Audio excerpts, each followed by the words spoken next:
Hello, beautiful souls, and welcome to Transforming 45. I'm your host, Lisa Boat. In this podcast, we dive deep into the transformative power of storytelling. I firmly believe that stories have the magical ability to heal, inspire, and connect us. That's why I'm here to bring you the incredible stories of women who have journeyed through life's ups and downs and emerged as their most authentic selves. We'll explore stories of resilience, reinvention, and the courage it takes to embrace change. It's a space where authenticity shines, where the messy and the beautiful moments of life come together to create something truly extraordinary. So, brilliant listeners, get ready for a roller coaster of emotions, a burst of inspiration, and a whole lot of love.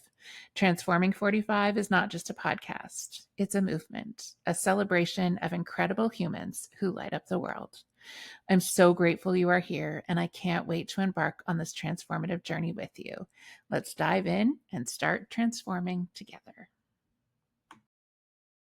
Hello, and welcome to this week's episode of Transforming 45. I am really looking forward to this conversation today with Sara Nakamura. She is a best-selling author, international speaker, board-certified therapeutic massage and bodywork specialist. And when we met last week, we had a really great conversation about how all of those skills tie into this midlife phase that we are in.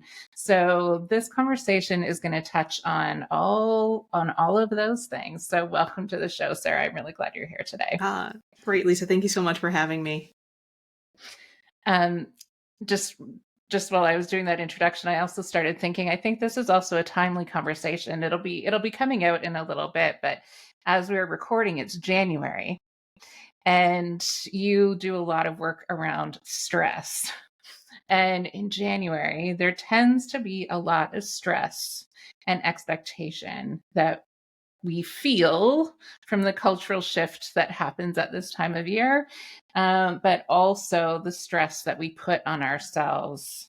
So I think that this conversation will be really meaningful for people when they hear it. I agree. Yes. And, when you're starting out a new year, we do put a different expectation, different spin on it because we want this to be the best year ever. And, it's cultural, it's societal, and we've learned to, expect that from ourselves as well. So absolutely, you're right. Yeah. Awesome. All right. So, Sara, tell us a little bit. Who are you and how did life introduce you to this version? Well, life introduces me to many things along the way, just as I'm sure all of your listeners can attest to. And, the reason why I got into stress relief and helping people is because, you know, after I finished college, I went into my career of choice, which was hospitality management. And I was checking off all the success boxes. I was climbing the corporate ladder. I live in Las Vegas. So, the 24-hour town, there was always something going on. And it was quite exciting when you're in your, early 20s. And, I was in a long-term relationship. I was running half marathons with my trusty dog. And then life changed because I was just going in a specific direction that I think I was supposed to go into. And again, when you talk about society, some of those pressures came from the outside, some of the pressures came from within growing up. And, I walked into work one day and the property that I worked for was so large that we were opening up our third Starbucks location inside of our property. So that tells you how big it was. And I walked into work really early one morning, and as I walked to my office, what was typically happening for me is that my heart started pounding and I started breathing with these short breaths. And as I would go to my office, that long hallway to my office, and I had no idea at the time what I was experiencing. I just figured, hey, that's just the way you go into work. But one early morning I walked in and the night manager just needed a quick reprieve. So we sat down for a cup of coffee, and unbeknownst to me, our boss was already there. And as he walked in, I got an urgent phone call, which, if the phone rings at 4:30 in the morning, it's something really urgent. And when I came back, my boss was laying into my coworker about taking a quick break. And I stepped in the middle of it.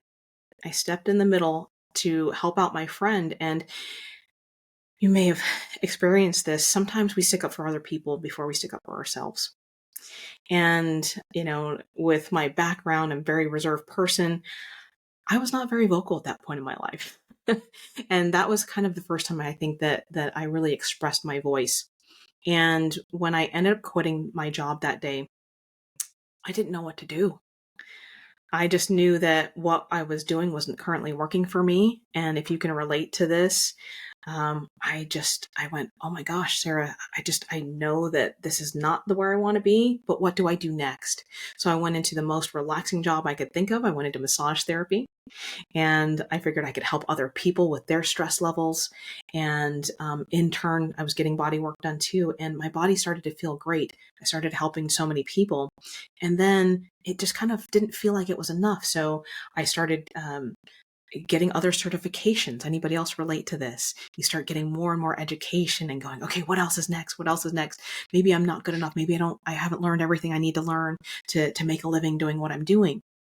And, as I started gaining, more clients and started, being great at my field, I ended up being board certified in massage therapy. But I also then along the way got certified in nutrition and emotional health and cognitive health. And, with all of those different things combined, I was still not fulfilling what I thought I wanted to do in life. And, that midlife thing, we all go, maybe we haven't fulfilled what we needed to in life. And so what I realized the commonality was myself. I was that common denominator. And so I started to put together 2-minute techniques to help people through their stress because I was so stressed out. And at that time when I was going to my office, Lisa, my hair was falling out. We had this conversation before, and that's one of the signs of being midlife. And in that, I realized, wait, what else do I do? So when I took these 2-minute techniques, I started sharing them with more and more clients and more friends and family, and they started to work. And, we are in this place where we're so inundated with so much information that our attention span is so short.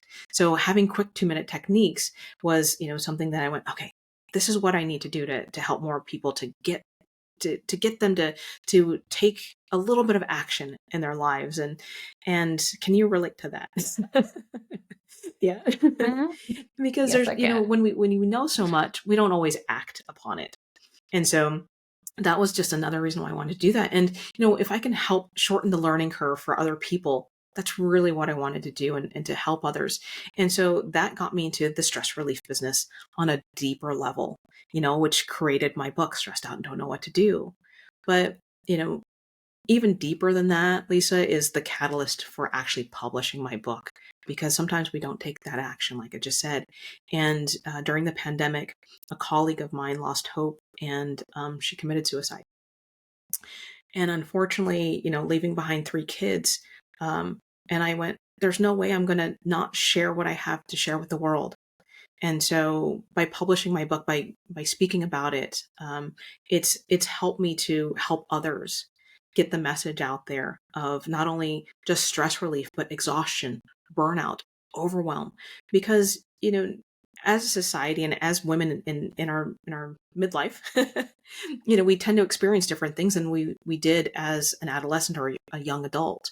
And the same is going to be when we get older. And then, unfortunately, as we were just talking about earlier, and for those of you, obviously, you weren't on the conversation, at least now we're having a great conversation. But just recently, a good friend of mine just passed away. And, if we don't not only live our legacy, but leave our legacy, then, what do we have for the future for our friends, our family, our children? Yeah, absolutely. Thank you for sharing all of that. And there are a lot of things I'm struck by. And one of them, I was getting really emotional while you were talking because it's the power of the same story from multiple perspectives. So that is one of the things that I'm really noticing in I am always deeply grateful that part of my job is getting to have conversations with really incredible humans, mostly women. And it strikes me just how similar all of our stories are. Like the plot points are similar. They're different experiences and from very different perspectives. But it is that moment of finally listening to the body, often when you don't have a choice anymore. Right, like you talked about your hair falling out. My hair fell out. I actually just was at my stylist the other day, and I was like, "Hey, Jeanette, did you notice when my hair was falling out?" And I have a ton of hair, so she was like, "No, I didn't really. But is that why you have all that baby hair at the front of your head?" And I said, "Yes." Yeah, like both sides of my head on this side it's just new, like that new fluffy baby hair. And I said, yeah, yes, that is why, because that's how far back my hair had receded. And she was kind of overwhelmed by that and started thinking about her own physical responses to stress. And it's the power of telling our stories because I know I see myself in you, and so many other people will see themselves in you. And that final point you were making about grief, it's painful, but it also is a catalyst for change, right? Like during the pandemic, I lost two friends very unexpectedly who were my age. And it was all part of the cosmic soup that led to the changes that I've made in my life. But the points you were making about how the stress you experience in grief can be a real change maker in your life, I think is really important. Yeah, thank you for that, and I'm sure so many of your listeners can relate to that as well. We've gone through something so major in the last few years, and so many of us, and I'll put myself in the category too, is we haven't fully experienced and worked through all of the things that we experienced through that point. And so if you look at it from the perspective of the body, and I've been doing massage therapy for 20 years now, or nearly 20 years, is whenever I do work with somebody who has a deep seated emotional instance that occurs, um, and we all have it, all of us, every single one of us, whether it's, when we're a child or up until right now, is that we have some kind of emotional attachment in our body. And the things that we work through, great, they've gone and they've left us. Our mind remembers, our body does remember, but sometimes it gets stuck. And so that's why a lot of times we'll do an emotional detox with clients. But because we have so much that kind of attaches to us and we think we've let it go, but that's us using our heads. But our bodies will tell us something different. Those physiological responses are so, so important to recognize. And when we're in the middle of stress, we don't see it and we don't recognize it. And so what's called a health crisis is what occurs, and you don't see that result or the residual until sometimes a weeks, months, or even years later. And so when you see that hair loss and you go, oh wow, I'm not stressed out, I'm fine, I'm okay, it's because you did have an amount of stress at some point, and maybe you've worked through it, maybe you thought you worked through it, and great if you have, but a lot of times we haven't fully resolved it. Kind of think of it as an open loop that we haven't quite closed yet. And in my book, I talk about the stress cycle. And if you can break the stress cycle at any point, then it's an amazing how you can keep moving on in your life. But if not, it's kind of like being on that hamster wheel. You go over and over and over. And stress can come from within, meaning our own self-talk, whether that be negative, the things that we've learned since we were children of you can't do that, we can't afford that. We our caregivers have done the best that they could with us, but sometimes they didn't know, or they got it from their caregivers, or maybe it's societal. So those that outside stressors can come from anywhere from you know again, society, the world, our caregivers, anybody from the outside. And when those two meet, if we keep going around in that loop, then what happens is we're not productive. We don't move forward. We keep repeating the same things over and over. And whether or not that be the same decisions or the same events, and it may look a little bit different. So sometimes we don't always recognize those, do we? No, absolutely. And I really, when I learned about the stress cycle, it was really transformative for me, for like personally, but also as an educator. It really changed the way I looked at the young humans in my class. Because when you can see someone who's in the midst of that stress cycle, it really changes the way you interact with them. So I definitely want to dive into that a little bit more with you. And the other thing, just before we do that, I wanted to talk about was also the role of, so we're in this space where there's everything about what we have always defined ourselves to be is in flux. That's what happens in this midlife time. I've talked about it on the show a lot, right? Like, I used to define myself as an educator. I defined myself as a mother. I defined myself as a partner, but those were only roles I was playing. That wasn't the truth of myself. But they were what kept my identity feeling stable for a really long time. So now I have all of these things in flux, and there are very few things in my life that feel stable in the human conceptualization of what stable is. And my body is also changing, right? So my hormones are fluctuating and changing. And the intersection of those things, the experience of the world and what's happening in my body, can have impacts and emotions and feelings that we don't always connect with, that experience of perimenopause and menopause. So I'd love for you to speak to that a little bit and how you see that play out in people.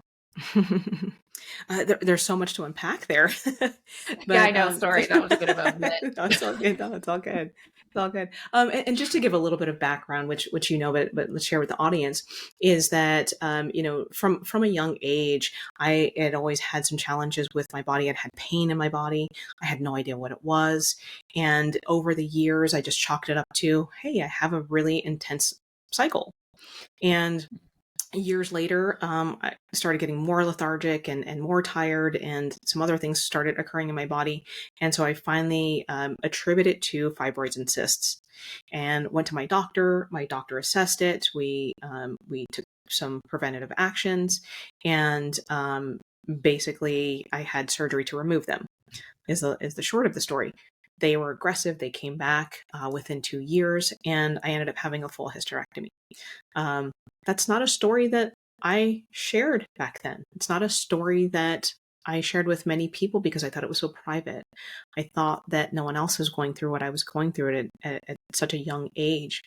And at this point, just past 30, um, it wasn't something that I was excited to share with people.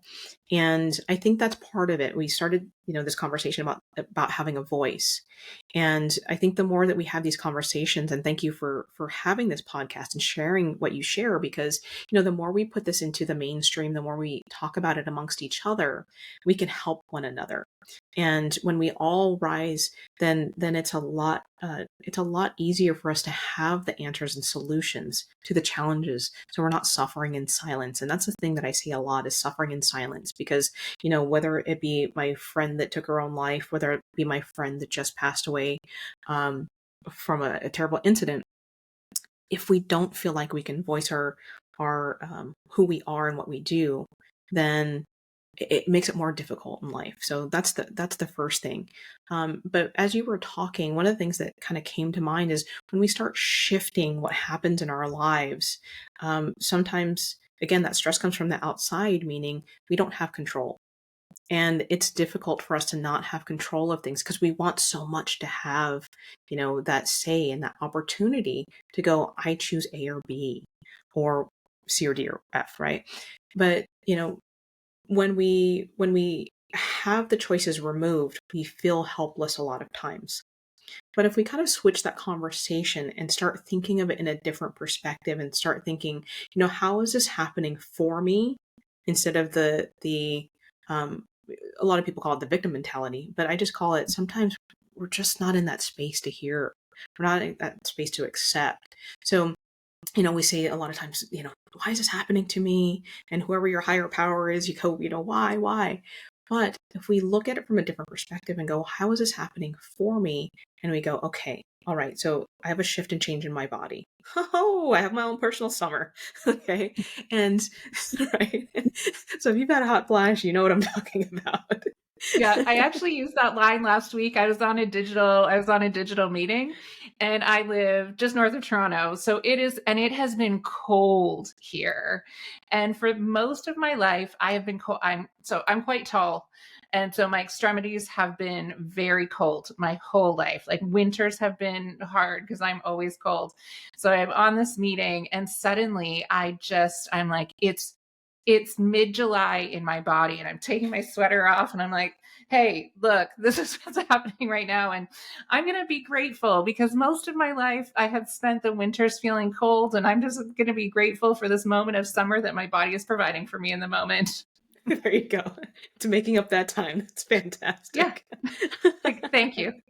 Yeah, but that's a perspective. And and when we're in an unresourceful place, and when when we feel bad, when we're in a bad mood, we don't feel like being resourceful. We don't feel like going, how do I make light of this, or how do I move forward? So if we practice that more often when we're in a good space, then we have those tools in our tool belt. We have that neurology that's set to go, okay, here's the trigger and here's the productive way to handle it. And then it becomes second nature. So, um, you know, just for instance, when we wake up in the morning, do you wake up in the morning and go, oh, I got to get out of bed. I have so many to do things. And, oh, I have this list and, I don't feel good. I didn't get enough sleep.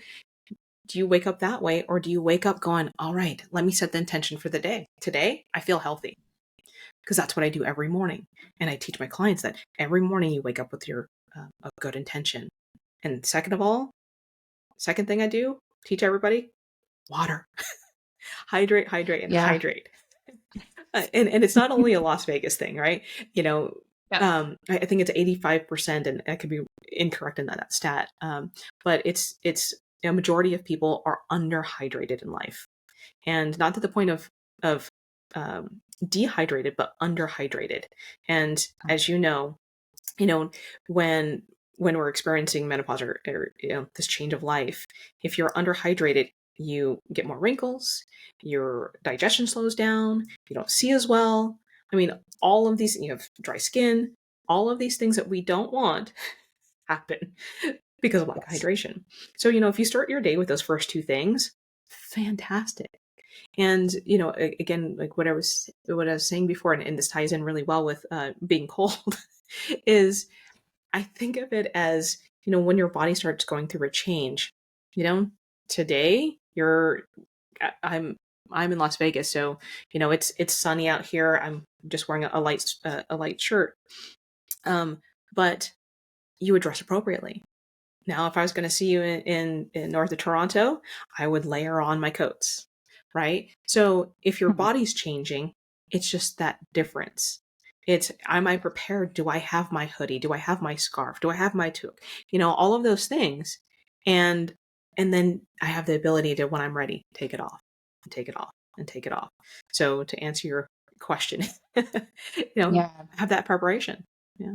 Yeah, absolutely. I was telling you earlier, I made a post today that sort of highlighted some of these things, where it was when you wake up in the morning and you just feel like, I don't want to people today. I don't have the capacity for other humans at this point. And sometimes we don't realize that it's a hormonal fluctuation. And we start asking ourselves, we start into the cycle of self-judgment, right? Of, why do I feel this way? I shouldn't feel this way, all of those things. And one of the ways through it, like you were talking about, when you're just in that space where you don't necessarily have the energy, is to just know it and name it. Instead of judging yourself about it, just say, okay, I know this about myself today. I can name it. And that immediately takes the pressure off, right? Of trying to pretend that you're anything other. And then having the language to know how to ask for what you need compassionately. So if you think of using the clothing example, it might be, Hey, everybody. My patient, I'm not feeling super great about peopling today. That sometimes impacts my physical body, and I might have to take a sweater off here or there, or I might need to walk out of a meeting, or I might need to. It is nothing to do with anybody in the space, but I am honoring my body today. And if we could just claim that, that communication structure so that we are knowing, naming, and compassionately asking for what we need asking for what we need, that would help to mitigate going into that stress response, right? Oh, certainly, certainly. And we have so much Mhm. fear around things that we don't know. So when Yeah. you can't name it, when you don't know what it is, it's that big scary thing in the dark. But if you turn on the light and it's only a raccoon, you go, oh, that's what it is. Now I know Yeah. how to, deal with it. And now if you turn on the light and it's a big scary monster, you deal differently with it. Right? So True knowing story. what Yeah. it is, naming it, like you're saying, it mitigates a lot of that fear. And when we stop that process, we can eliminate so much of the intenseness and the overwhelm that happens in our lives. And you're absolutely right about, being able to step away from different things and honoring yourself and honoring your body. You're absolutely right with that because I have a quote that says, I must first give to myself I must first give to myself today so I can give to others tomorrow. I don't even know my own quotes at the second. You did. But if you give to yourself today, then you're able to give to someone else tomorrow. Because if we have an empty cup or if we've got sludge at the bottom of our cup, we cannot, pour really well into someone else. And whether that be your family or coworkers, your community, whatever that is for you, you know, if we don't start with ourselves, then we're not starting from a good place. And we're the only constant we have. It's just ourselves, So if it's, Absolutely. yeah, so we have to start from there. For people who are listening and who are unfamiliar with the stress cycle that we've been talking about, can you go into the stages of the stress cycle? Because I think it's a really transformative understanding of what happens in our physiology.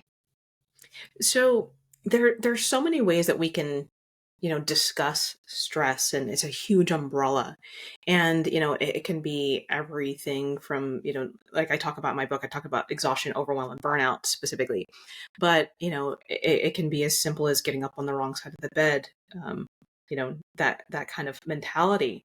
But the way that I've created the stress cycle that I put into my book is, again, we talked about a little bit of, stress coming from the inside or the outside. So internal factors or external factors. But the some of the key components that are really important to think about is beat. So is it something, a change in your body, which, you speak about a lot? Is it a shift in my emotional state? Is it an action or inaction that I'm taking or not taking? And then what are my thoughts around it? Again, am I thinking negative thoughts? Am I thinking positive thoughts? Am I thinking, just obscure thoughts? But, the biggest T that a lot of people don't think about is the trigger. And stress is triggered by any or all of these different things in the beat. And, there's research that says, oh, thoughts become things. And yes, they do. But let me tell you, we'll go with weather. If there's an extreme change in weather, that's not just a thought. That's a physiological change. And so, yes, I have to put on a coat. Yes, I have to change that action. And how does it affect my body?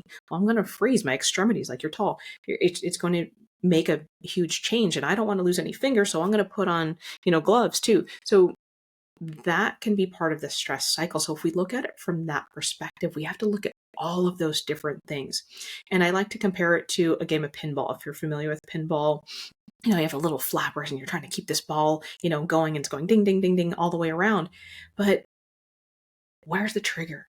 Is it, that I'm hungry and that becomes I'm hangry, and that emotional state creates like this negative thought that go, oh my gosh, everybody sucks. And then, I don't want to people anymore, like you were talking about earlier. And then you just, fold your hands and you run away. Yeah. Like, so it's funny to think about it that way, because looking from the outside, you look at a 4-year-old and you look at a 40-year-old, sometimes we act the same. Right? 100%. Mhm. It's because a lot of times we don't have words, and our limbic part of our brain says, here's an emotion, here's a feeling, but it's not attached to a word, so we have trouble expressing ourselves. And so in this stress cycle, it can come from any place. So don't limit yourself that it's just a thought, or it's just, it starts here. It's not linear.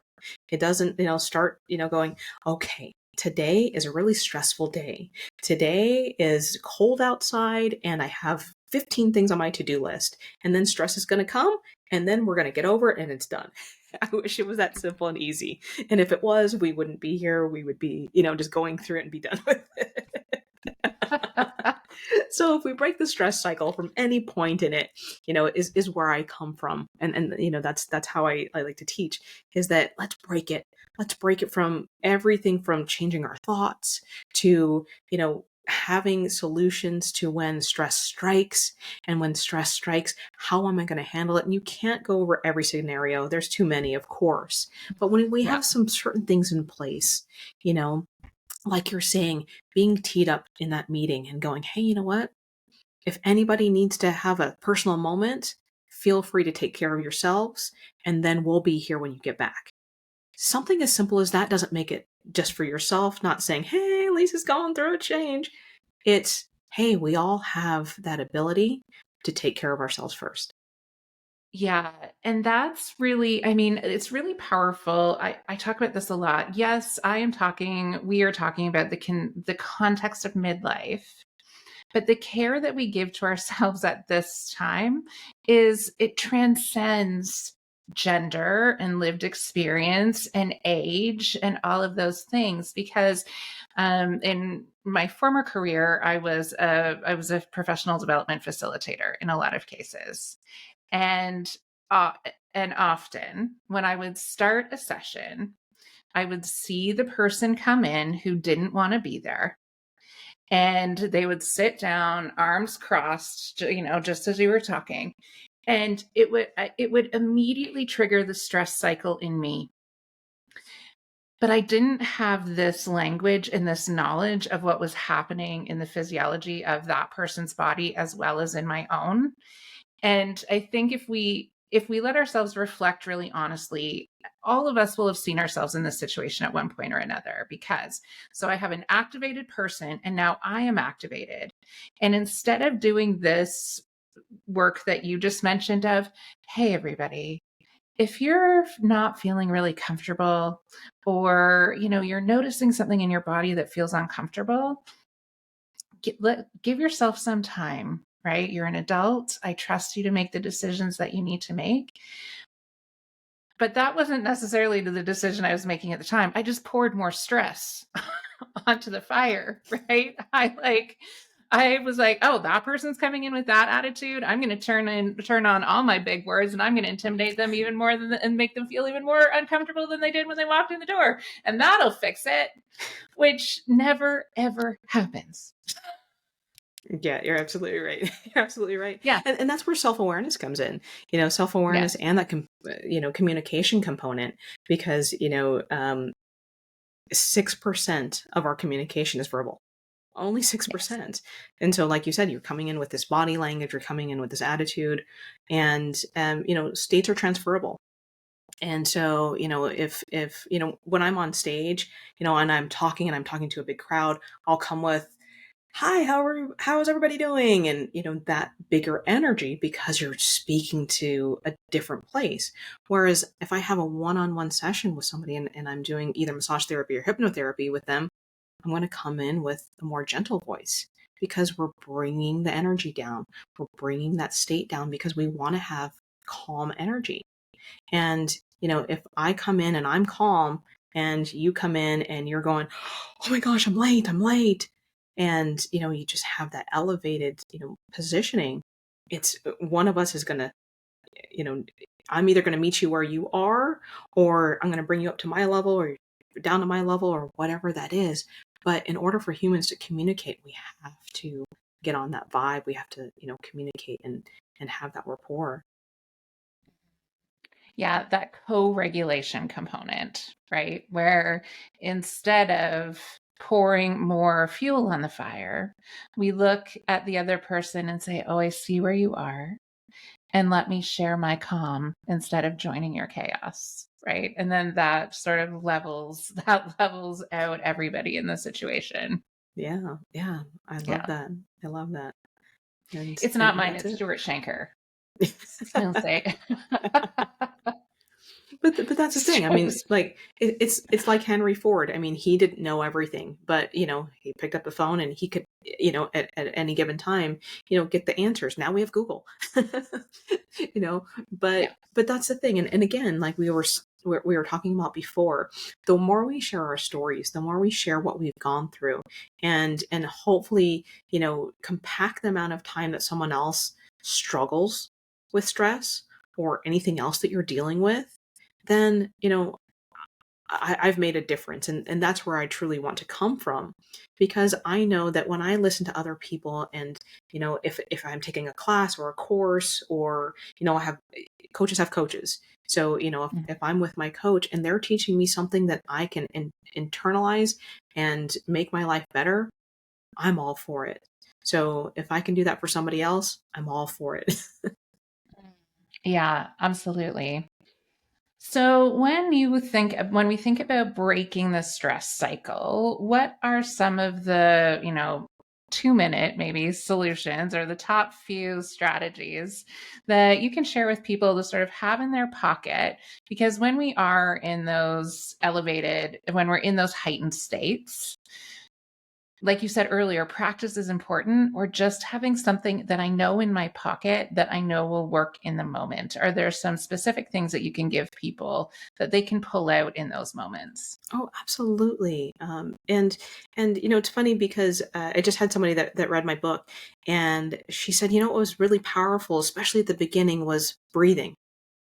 And something we just think is so simple and natural, but when we have that, again, self-awareness, and we go, okay, what's my intentional breathing? And, here's 30 seconds on how to intentionally breathe, is to sit and get comfortable wherever you are. Let's go ahead and do it now. Put 2 feet on the ground if you're able to. If you're driving, please don't do this now. Do this Yes, when you're safety grounded. first. Yes. But if you're able to, then go ahead and sit nice and comfortably. Sit up nice and tall in your chair. Put your shoulders back. Take a nice deep breath in. Hold it for 4 seconds. And then let it out for just as long. And then we're going to do something called box breathing, nice and simple. A count in for 4. Hold it for 4. And out for 4. And as simple as that is, it starts to center you. It starts to get you back into your body. So the chaos that's going on around you, all of the different things, and you can do this with your eyes open also, it starts to bring you back to present moment, not the anxious future and not the regretful past. This moment, and that's what you control, this moment. And we live our lives moment by moment. And so that's a quick and simple, easy thing to do that gets so often overlooked. And so just that simple tool. And then when you start to build upon that, I go deeper and deeper into how to structure this.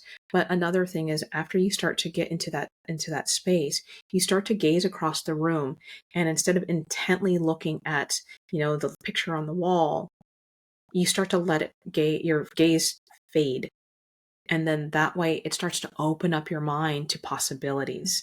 And I think we talked about this before. My word for this year is possibility, or opportunities.